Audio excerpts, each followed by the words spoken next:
ایک دفعہ حضرت ادریس علیہ السلام نے ملک الموت سے کہا کہ مجھے موت کا مزہ چکھنا ہے۔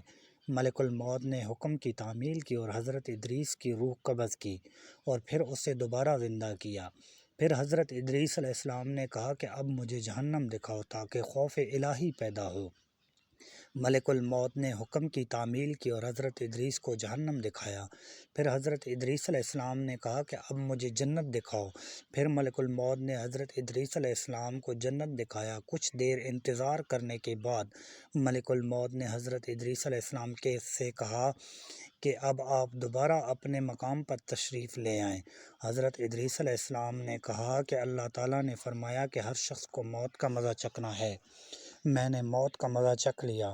پھر اللہ تعالیٰ نے فرمایا کہ ہر شخص کو جہنم سے گزارا جائے گا۔ میں جہنم سے گزر آیا۔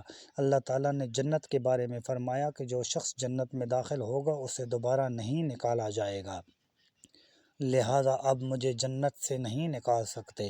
اللہ تعالیٰ نے فوراً وحی بھیجی اور ملک الموت سے کہا کہ ادریس کو ادھر ہی چھوڑ آئیں۔ سو ادریس علیہ السلام آج بھی زندہ ہے اور 7 آسمانوں کے اوپر ہیں۔